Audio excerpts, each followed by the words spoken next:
Futurama is my favorite show of all time. I've probably watched it more times through than the average white girl has watched The Office. Naturally, I was very excited to hear that Hulu was bringing back the show for 20 whole episodes. Well, the first episode of this new run is out, and given my love of the series, I thought I'd talk a little bit about it, as well as this upcoming new season and the show in general. This first episode of Futurama's Hulu run, titled The Impossible Stream, was appropriately directed by Peter Affenzino, who directed the first post-pilot episode the series has landed, as well as the show's second series finale, the made-for-TV film Into the Wild Green Yonder, as well as its third series finale, the most recent episode up until this point, Meanwhile. The episode deals with Fry, who is now pushing 50, or perhaps 40? There's some weird timeline shenanigans that the episode briefly touches on, but mostly ignores. We seem to have survived a massive disruption in the flow of time. Did we get older? Younger? Science holds no answers. And Fry feels as though he's accomplished nothing in his life. It's really sad if you think about it. So he chooses to watch every episode of every show ever to make up for his lack of success in life. The professor puts Fry in a binge-watching suit, and the rest of the crew work to produce new episodes of All My Circuits to keep Fry alive, because, I don't know, that's the plot of the episode. All in all, this first episode is fine, I guess. I laughed a number of times, with the humor feeling very appropriately Futurama. Does science know what year it is? Science knows everything. Let's check the atomic calendar. Hermes, move that espresso maker out of the way of the atomic calendar. With that said, it doesn't really push any boundaries, nor will it be remembered as anything but an average episode, but that might be appropriate. Start off trying too hard and you miss, people might reject the whole thing. So you start off a little soft, ease people back into this world, remind the audience of who these people are, who these side characters are, and then hopefully push those boundaries later on. And that's what this episode did. It kind of felt like a greatest hits episode. This is by far the longest the show has gone in between new content, and maybe I'm misremembering how previous episodes handled this sort of thing, but man did this episode cram in a lot of stuff from the show's history. We see some Scary Door, now rebranded as Scary Mirror, in a humorous jab. The episode revolves around Fry binging episodes of All My Circuits, so we get to see Calculon, Monique, and Boxy. We see Hermes referencing some cannabis usage. We meet the Execubots again. We see Slurms Mackenzie, who I guess survived the events of Fry and the Slurm Factory. We get Morbo and Linda. Nixon makes an appearance. The Hyper Chicken lawyer is there. Again, I think all of this is there to hopefully serve as a gentle reminder that, well, We're back, baby!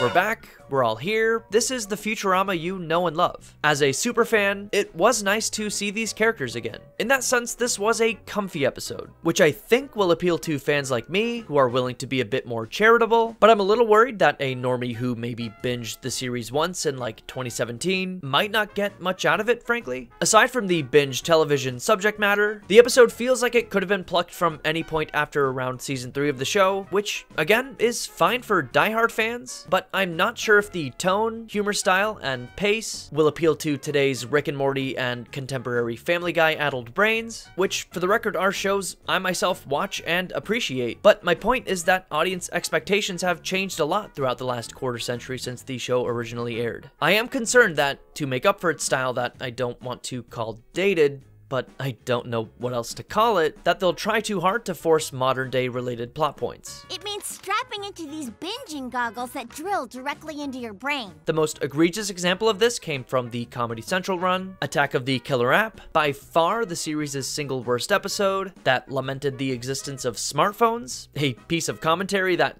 definitely does not hold up 15 years later. Okay. It's $500, you have no choice of carrier, the battery can't hold a charge, and the reception isn't very— Shut up and take my money! This episode sort of does that as well, with the plot revolving around binging TV shows. Coincidentally, or not, maybe, that episode and this one were both written by Patrick Verone. This one is not that bad though, don't take that the wrong way. Again, this was more of an issue with the Comedy Central series, and I think it was used as a way to compensate for the show being a decade old by the time those episodes were greenlit. Now the show is another 15 years older, and based on some of the episode descriptions, it feels like they're falling back into that same trap. This episode was about binging television. The third episode is going to be about Bitcoin mining. Pretty lawless out here in crypto country. Which, given the cycle of conception to writing to voiceover and animation, is already an outdated reference. We're also due for an episode about COVID titled Rage Against the Vaccine, which will probably make fun of people who were scared of the vaccine. And then there's one called Zap Gets Cancelled, likely touching on Zap's behavior that we now understand to be sexual harassment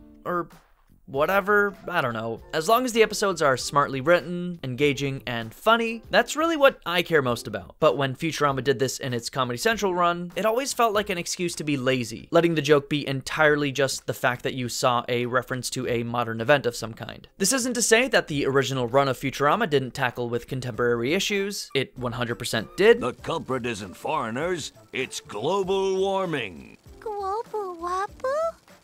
Yeah. But it felt a little more organic and less forced. Part of this was likely because they dealt with things that Fry knew from his life in the 80s and 90s. The newer stuff, like iPhones or binging television or Bitcoin, are things that Fry would have no concept of. While we're talking about Fry, I did find it a little strange that the lead character of this TV series is absent for like 40% of this decade in the making reintroduction, just sitting in this suit. I really don't know if a series has been canceled and then brought back as much as Futurama has. There was its initial run, which ended with The Devil Hands Are Idle Playthings, one of the series' best episodes. Then Comedy Central made 4 movies, after which the series' future was again uncertain. Then Comedy Central made 2 more seasons, and then it was once again canceled. Seemingly for good. I definitely assumed as much. But here we are, back for a 4th, and I'm gonna say definitively, likely final time. I wouldn't be surprised if we got a remake, maybe in 20 years or so, but that's neither here nor there. Upon the end of this Hulu run, which I don't expect to go beyond this season or maybe one more set of 10 or 20 episodes, this show will have had 4 season finales, and I don't know if the show can take another 5 to 10 year hiatus. Billy West, who voices Fry, the Professor, Zoidberg, Zap Brannigan, and countless other characters, is 71. Fry himself is 40 or